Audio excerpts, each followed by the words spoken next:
What's up, gamers? Welcome back to Game Brigade. My name is Brian. Thank you for joining me today on the show. We're going to be taking a look at Purple Haze from Phalanx Games. Now, this game was sent to me for my consideration, my review, and I'm going to give you guys my thoughts here because, for one, I really enjoyed this game. This is how do you even describe this game? It's a role-playing, open world, tactical Vietnam War era game that really does a great job of bringing you into the universe of the 1970s and showing you kind of what it was like to be a soldier in a squad in Vietnam. Now, obviously, I don't have any firsthand experience in that. I was definitely not old enough. But I've watched a lot of media regarding historical wars, and everything I've seen in here, there's a really good attention to detail with trying to show you the visceral combat and the way that wars were kind of handled. So what my goal for this video is to hopefully share with you several of my thoughts regarding some of the key mechanisms of Purple Haze. That way you can make a decision if this game might be for you. So, what's the best way to describe it? Well, I kind of mentioned this at the beginning of the video that it is a role-playing, open-world tactical decision game with some abstract combat elements. So let's start with the role-play element. Purple Haze is about your squad, the units and the soldiers that you, the Marines technically, that you are going to be forming and kind of building a relationship with these guys. So at the start of the game, you are going to be creating your squad leader. Your squad leader is going to have a motivation to it. Now, there are some generic ones that are assigned at the beginning of the game that you could choose from, but the game in the rule book recommends that you could even choose your own motivation and play the game through the decision-making paths aligning to what your squad leader's motivations may be.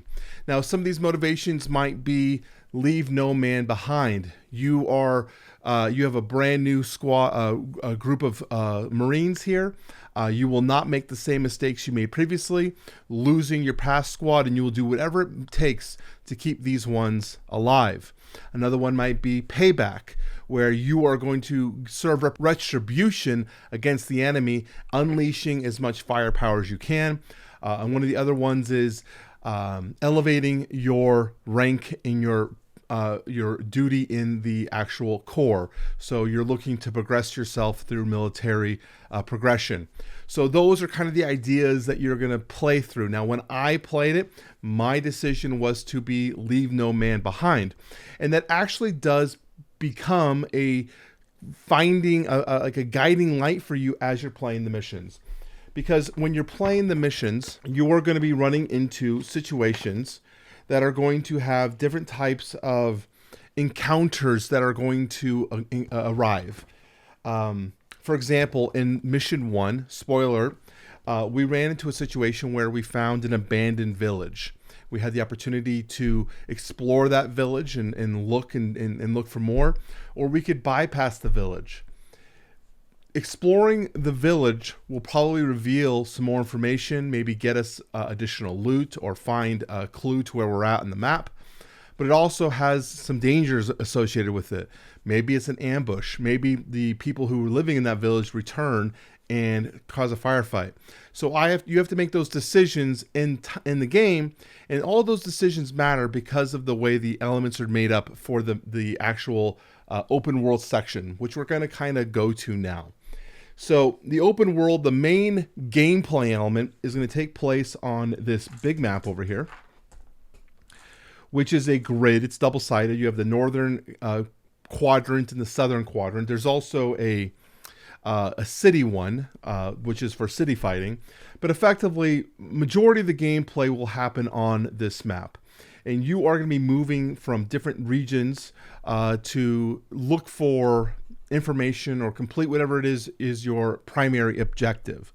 In the first mission, your primary objective is to reach the base. You were in a helicopter that was hit by enemy fire, and you and your other helicopter were taken down, and you need to get back to base. But you have secondary objectives like find out what happened to the other helicopter. Did they survive? What information can you find? And so you might find yourself looking at a map like this with some informational markers that you need to move to. There are some potential enemy zones. You don't know who's there, if the enemy's actually there, but that's where their known hotspots are. And you know where the base is. And as you're moving around the map, you are going to be spending energy and time doing so, which is all reflected in this middle chart. Here you will see that there are 4 types of terrain. You have bushes, kind of a jungle, hills, and mountains. And depending on the corresponding map here, the zone you're going into will expend an amount of time and stamina or energy to do so. So for example, if we're going to move into this mountain terrain, we can reference here and see a mountain takes 1 hour. So we'll move an hour on the clock and it takes 4 stamina. So you will reflect that here. If you run out of time, or if it gets to nighttime, things can happen. If you move adjacent to an enemy like I did here, that's potentially more threat that we can roll and increasing the potential threat that we can have, which can cause combat incursions and things happening. There's also more that goes on with this mission. You can see here in the bottom here, I have kind of my whole squad set up in front of me. Every mission is going to have some sort of limitations on the type of gear that you can take, and all of your troops can only carry so much equipment. They all have a carry limit. Every troop has their own specific limit that's associated to them, so you're not going to be able to carry a ton of gear and rations and ammo. You have to think wisely, like, okay, how many rations do we want to take? How much ammo do we want to take? And how many other things of gear or flak jackets are we going to want to take with us that can keep your survivability, but might also hinder you from, carrying other things that are more important. So you have to kind of weigh that as you begin your mission objectives. You also are going to have these encounter cards whenever you go to one of these open territories, and these are going to be part of the story elements. It's kind of the way that the game is going to bring you into the world. So in this example, we hit fauna, bloodsuckers, Ark, there's a leech on my... you know what he said. And so you're going to have to, in this situation, a random Marine will gain a mental stress, and then you're going to have to spend 15 minutes of time, so we'd have to reflect that here in the time, to either burn off the leech or spend an hour and 30 minutes of the time leaving it on there. But everything we do, we're going to be spending more time. We can either spend 15 minutes burning this leech off of ourselves, or for every 1 hour and 30 minutes for the rest of the mission, we add another mental stress to our soldier. So those are kind of the things you're going to deal with. And talking about the mental stress, that's the other thing that's interesting about this game. You're going to have situations where you have combat occurring. You're going to have damage and wounds and casualties occurring to your soldiers. That is everything that you would assume would happen in a game like this. Yes, I'm going to have guys take damage and potentially get injured, but you also have the mental psyche that you have to wage war with. You have to figure out a way to keep your guys mentally healthy as well as physically healthy. In one of the missions, we went into a village, not the first mission, another mission, and one of our guys, while exploring it, got hit by a trap and had massive damage to his leg. And another soldier with him suffered 6 mental damage because he witnessed it. And so if you reach the mental threshold for a troop, you're going to have to draw one of these cards, which is going to give them some sort of condition. It could be a mental condition, which changes their potential skill checks. It could be just something that is added to their mental psyche and potentially get to the point where they can have a mental breakdown, which they are no longer going to be able to be a soldier in your squad or a Marine in your squad, and you'll have to replace them with a new troop. Even that element, replacing them with a unit in your squad, there is a whole slew of soldiers, Marines that you can have in your squad. And so, you would think, wow, losing a guy is not a big deal. I'm just going to get a new one. But all of these guys have level ups. you can eventually progression. You're going to have some sort of progression and experience that you're going to gain from cleaning these missions. And you're going to be able to level your soldiers up, your Marines. I keep saying soldiers, sorry, they're Marines. From their engineering level 1 to now engineering level 2, which gives you some additional abilities. Some of them are once per mission abilities, which are fairly powerful. Other ones are when you choose to use them, or passive abilities that are always triggered. And you can get all the way up to level 4 in your progression track for these Marines. And that gives you a really good sense of, well, I want to keep these guys alive. I want to keep them healthy, and I want to keep them mentally sane so that we are, most efficient. But let's say, in this situation, this Marine died. I'm just going to be drawing a random Marine to replace him. His skills might not fit what I need for an engineer. He might have bad skills to do what I need to do.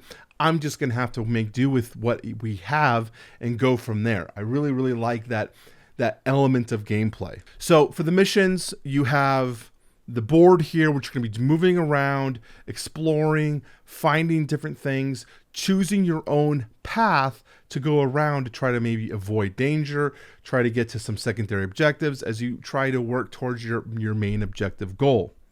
But then there's going to be a part of the game which is going to offer some combat, and that's the final portion I want to talk about, which is the combat section of this game. So combat can occur from multiple different things. If you refer to the book, sometimes you'll see a situation where it'll have a combat diagram set up where it'll tell you, okay, you're going to be, because of what decisions you made, you're going to be entering combat. Here is how you're going to set it up and reflect it here on the board. And then we'll be going to this kind of combat board, which in my opinion is a very abstract way to look at this battlefield. But it does a good way of reflecting kind of how combat occurred in Vietnam, where there was a lot of skirmishes, a lot of conflicts would happen, and then people would pull out, and it kind of reflects that here in this system. So here we have a board which will have the Viet Cong on one side, and then you have the Marines on the other. Depending on the situation, if it's an ambush, you might be forced to place your Marines in a set sector where you aren't going to have a decision. You could choose which Marines go into what section, but the order might be different. But if it's one where you are ambushing the Viet Cong or you are in somewhat control, you might have more of an ability to set this up in a manner that fits the available terrain and cover zones that best suits your needs. Now, the Viet Cong on the other side are going to be coming in massive amounts of troops. They're going to be throwing a lot of dice at you. It's going to be very hectic. And then you're going to try to deal as much damage as you can back, but you have a limited amount of rounds. The combat will end fairly abruptly, and the way it erupts, there's a whole section that's if-then type of ways the game will ask if things have happened. One is if you've killed half of the enemy force, you will roll a die to see if they retreat. If not, combat will continue. If 3 or more of your Marines have been killed or casualties, then it'll also end. Or if you have had all 6 of your Marines activate, combat will end. So there's some kind of ways that combat can end. But you as a officer, as not an officer, as your sergeant or your squad leader here, your goal is to try to, one, push as much maximum firepower at your enemy as you possibly can, while also trying to keep your guys alive and in safe, so they don't take as much damage. I will say I really do enjoy the way that the combat is handled for the Viet Cong. On all of the soldiers here that they have, there is a dice counter, which tells you kind of how much dice you will generate, as well as the 2 standard dice that are for normal combat interactions. You basically all put them in the thing and you roll it, and then whatever dice face is showing is actually the trooper who is going to be hit. So in this situation, my number 6 is getting hit, who is my medic. In this situation, it's my number 4. And the dice is all about matching pairs. Now, I will say that the dice in the matching dice sections are probably the most difficult thing for me to wrap my head around. You have a lot of interesting things to look at, but if we look here, we have a combat dice calculation chart, and I basically lived with this next to me while playing this game. And effectively what it's telling you is if you have 2 dice of the matching face of a certain color, you're going to issue that many successes or hits in this regard. So you're basically trying to get matching pairs, and the base on the dice that you have can sometimes double or triple the result of those hits. So in this regard, this yellow gold 6 and this white 6 are equal to 2 hits. Now if we had a purple 6 also in there, that would be equal to 3 hits. So that's kind of the idea. If we had 3 golds in this situation that matched a purple, that would be 6 hits. So they kind of have some sort of multiplication factor there. This kind of dice mechanic will also be for the Marines, but in the situation for the Marines, they're just going to be rolling based off their specific weapon and range, and if there's any kind of line of sight issues, that's actually what this meter for. You're going to measure to see if there's any line of sight issues between you and your target, and then you're just going to roll all your dice and deal damage to a specific target, while the Viet Cong are dealing damage to your entire squad as a whole.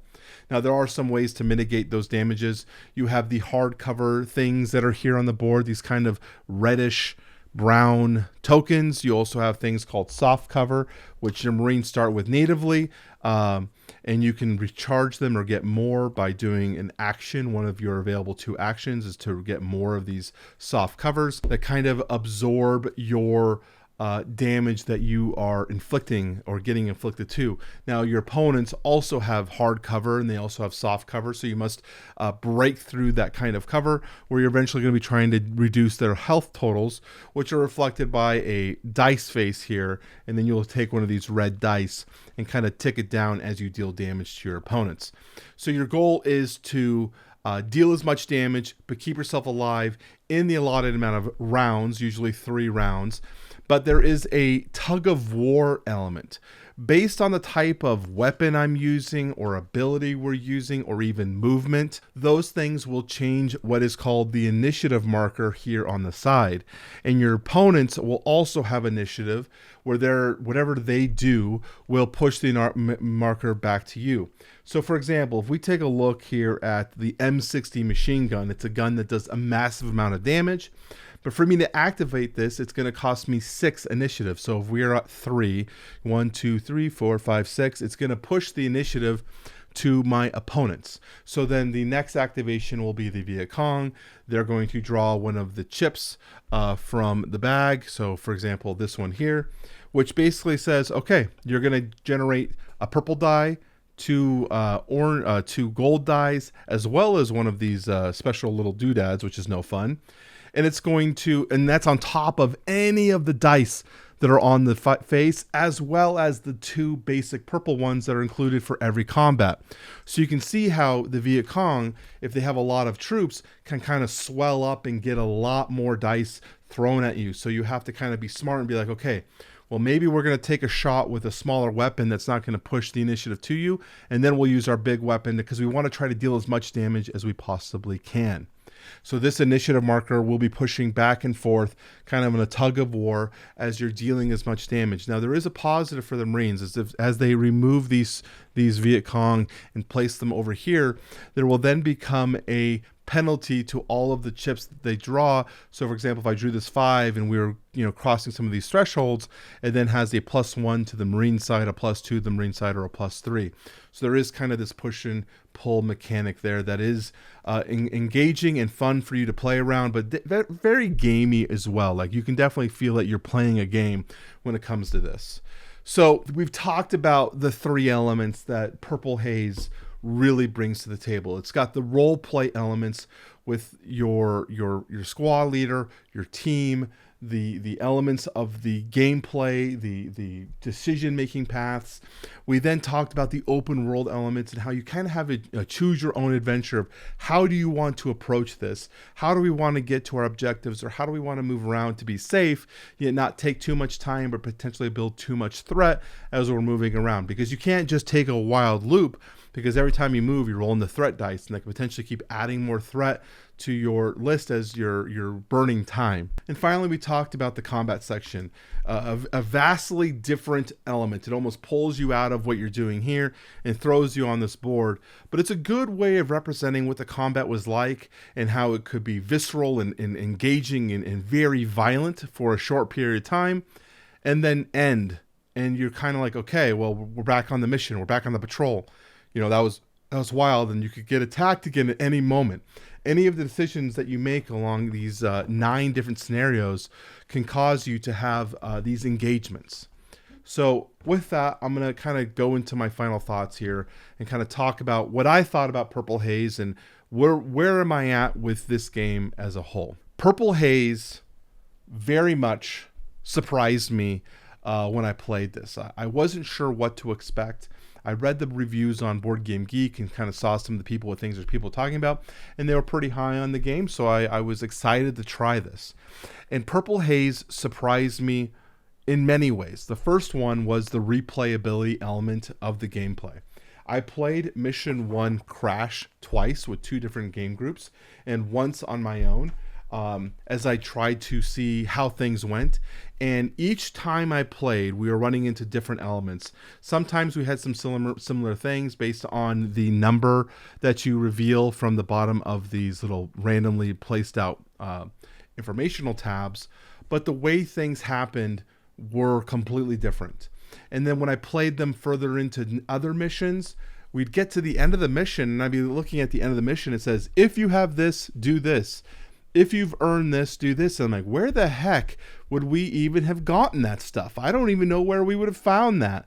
So I think the replay elements there are very high. I'm very positive of that. I also really like the attempt that they've made here to bring you into what it was like to be a 18 to 20-some-year-old Marine in Vietnam. The language is not forgiving. There are uses of derogatory terms sometimes used against their opponents. So be aware of that. This is a game that doesn't really hold back on the punches in terms of how they are depicting the Viet Cong in this conflict. I enjoy the elements of the R&R and the ability to refresh and bring your guys back and finding different ways to recover. But there can be negative things. If your guys drink out, if they go drinking too much or they say something wrong to the CO, you can find yourself with some potential penalties as you go into further games. I really like the way that this game tries to immerse yourself into this squad of Marines and potentially anyone new that can become replacements, and how you're going to work around that. There are a bunch, when I say bunch, 9 full scenarios for you to explore, with each one having multiple different paths. I've only played the first 3. So I can't give this a review or say, here's a score. I feel like really you have to kind of experience this game for yourself. And I'm excited to dive in myself and to really kind of flesh it out. Now, in terms of who I'd recommend this for, in terms of what kind of player count I would think, I've played this at solo and I've played this at 2-player games. I would not play this with more than 2 players. I think at that point, you're starting to lose a little bit of the magic. In 2 players, we basically had each player controlling 3 of their units or their Marines. And that really only came down to this section. And even then, it was just mostly dice rolling. Maybe choosing, well, I'm going to move up here. I'm going to shoot this guy. I'm going to roll my dice. And other than that, it might have been when we're reading the mission guide in the mission book, kind of like, okay, well, we can do this or we can do this. What are your thoughts? I think this game probably shines the best at solo because it gives you the opportunity to really immerse yourself into the role play elements of the game. And the decision-making paths, you're going to really do with the things that you want to do rather than asking a group of other players, okay, well, what do we want to do in this situation? And you might have some disagreements in how you want to approach a specific type of encounter or whatnot. I don't necessarily think it was bad at 2. I played this twice with 2 players, two individual players. but I found myself really more enjoying this as a solo game. So that's where I would recommend this, is if you're a historical combat or military fan, I think you would really enjoy this. Now, would I recommend this to someone who is not really part of this universe? I do think this game has enough interesting elements that someone who isn't totally in love with Vietnam or this era of military warfare, I still think there's enough here that's interesting and kind of encouraging that I would recommend someone to check it out. So I would leave it at that. So that is my thoughts here on Purple Haze. If you have any questions or comments down below, I would love to hear your guys' thoughts on this one. What do you think? What do you think of Purple Haze? Is it something you would be recommending or looking to check out? Let me know in the comment section down below. Otherwise, my name is Brian. You're watching Game Brigade, and I will talk to you very soon.